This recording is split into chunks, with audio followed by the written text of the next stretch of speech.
प्यारे बच्चों नमस्ते। आज अपन कक्षा 9 में प्रश्नावली 5.1 पढ़ेंगे जो यूक्लिड की ज्यामिति से संबंधित प्रश्नावली है।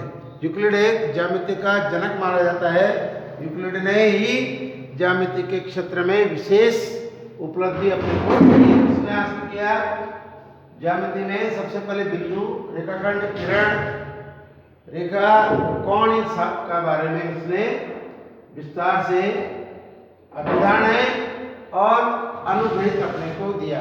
तो यूक्लिड की जो मुख्य अभिधारणाएं हैं वो 5 अभिधारणाएं हैं और उसने 7 अभिगृहित अपने को दिए, जिससे संबंधित अपने ये पहला जो प्रश्न है वो है निम्नलिखित कथनों में से कौन कौन से कथन सत्य है और कौन से कथन असत्य है। तो अपन पहला प्रश्न पढ़ रहे हैं। एक बिंदु से होकर केवल एक ही रेखा खींची जा सकती है।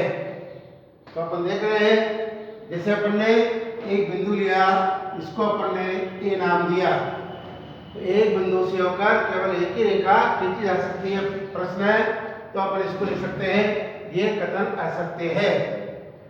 इसका जो उत्तर होगा लिख सकते हैं यह कथन असत्य है, क्योंकि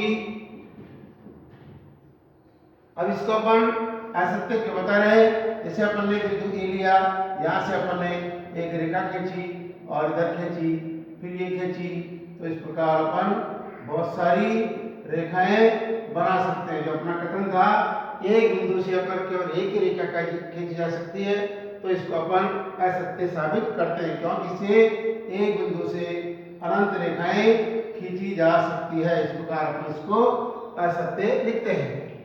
दूसरा है दो भिन्न बिंदुओं से होकर जाने वाली असंख्य रेखाएं हैं दो बिंदुओं से। इसके लिए अपन समझते हैं, जैसे मान लो अपने दो बिंदु लिए P और Q, दो भिन्न बिंदु है P और Q, दूरी पर है, अलग अलग दूरी पर है, दो भिन्न बिंदुओं से होकर जाने वाली असंख्य रेखाएं। यदि अपन इसको पैमाने की सहायता से मिलाते हैं तो इस प्रकार की आकृति बनती है और इसको अपन ये रेखा का नाम देते हैं, तो ये हो गई PQ रेखा। तो अपन देख रहे हैं केवल इसे एक ही केवल रेखा कह सकते हैं, केवल एक, यानी वो अद्वितीय होगी, तो अपन लिख सकते हैं ये कारण भी असत्य है। तो इसका जो उत्तर होगा वो होगा यह कथन असत्य है, क्योंकि दिया गया कथन यूक्लिड के अभिगृहित जो अपने 7 अभिगृहित थे उसमें से पहला अभिगृहित ये है, इसका विरोध करता है ये तो दो भिन्न बिंदुओं से होकर केवल एक रेखा अद्वितीय खींची जा सकती है।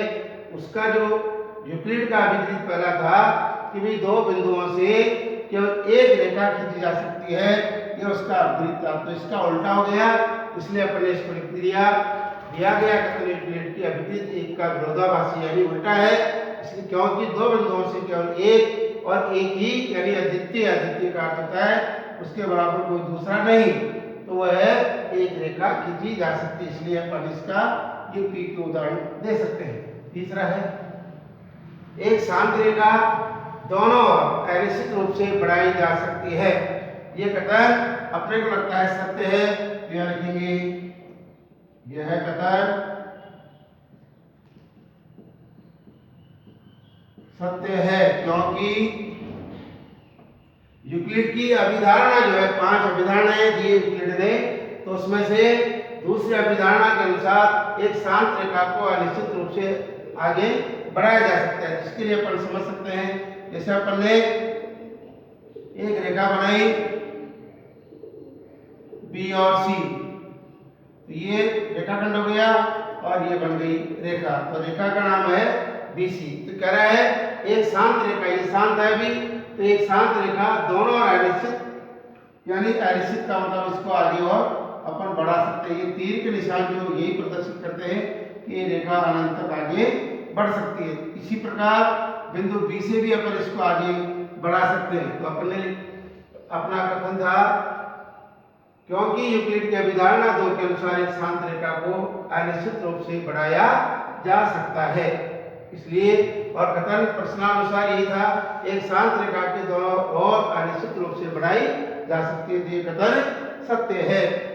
अगला चौथा प्रश्न आ रहा है, यदि दो वृत्त बराबर हैं तो उनकी त्रिज्याएं बराबर होगी। ये भी सत्य है। माना कि अपन ने दो वृत्त बनाए, ये इस प्रकार भी हो सकते हैं और मिले हुए भी हो सकते हैं।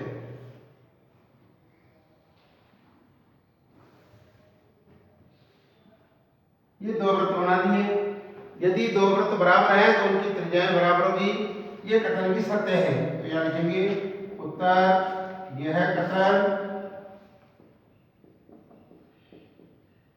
सत्य है क्योंकि यूक्लिड की अभिगृहीत चार, यूक्लिड ने अपने को 7 अभिगृहीत दिए, उसमें से चौथे के अनुसार वे वस्तुएं जो परस्पर संपाती हो, संपाती का अर्थ है जैसे मान लो अपन ने एक बहुत बड़ा भारत का नक्शा बनाया और उसका एक छोटा बना दिया, तो वो समरूप कहलाते हैं। तो संपाती का जो अर्थ होता है वो होता है समरूप, यानी उसके जैसा लेकिन आकार में छोटा बड़ा हो सकता है।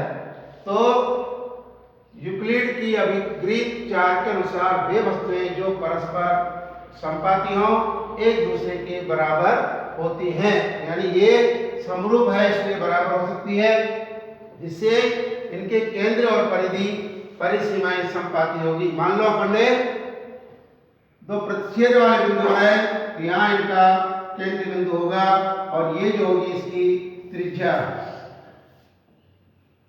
तो ये दोनों भी क्या होगी, इनकी त्रिज्याएं, इसको R1 इसको R2 मान सकते हैं, तो दोनों त्रिज्याएं भी बराबर होगी। तो अपन ने लिखा यह कथन सत्य है क्योंकि यूक्लिड की अभिगृहीत चार के अनुसार वे वस्तुएं जो परस्पर संपाती हो एक दूसरे के बराबर होती है। क्योंकि एक वृत्त दूसरे वृत्त को यदि आधारोपित कर दे, आधारोपित का मतलब होता है ढकना, यदि इस पहले वाले वृत्त को दूसरा वाला वृत्त ढक लेता है तो पूर्ण रूप से वो संपाती होता है। तो आधारोपित करें तो वे संपाती होंगे, जिससे इनके केंद्र परिधि परिसीमाएं संपाती होगी और वृत्त की क्या होगी, त्रिज्याएं भी बराबर होगी। इस प्रकार अपन प्रश्न नंबर 4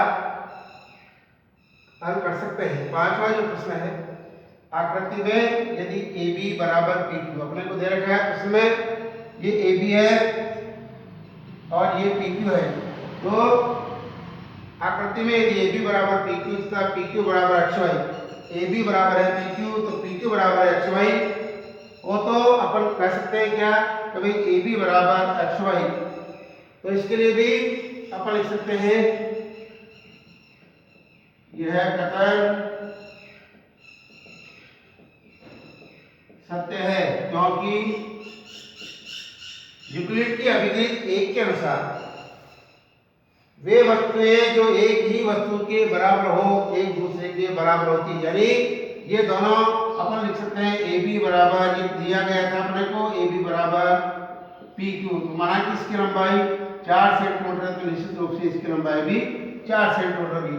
जब ये PQ बराबर अपना 4 सेंटीमीटर है तो निश्चित रूप से XY जो होगा वो भी अपना 4 सेंटीमीटर होगा। तो अपन बता सकते हैं कि AB बराबर XY होगा, इसलिए इस कथन को अपन ने सत्य लिखा। यह कथन सत्य है क्योंकि यूक्लिड की अभिगृहीत एक के अनुसार वे वस्तुएं जो एक ही वस्तु के बराबर हो एक दूसरे के बराबर होती है। इस प्रकार अपन पहला प्रश्न हल कर सकते हैं।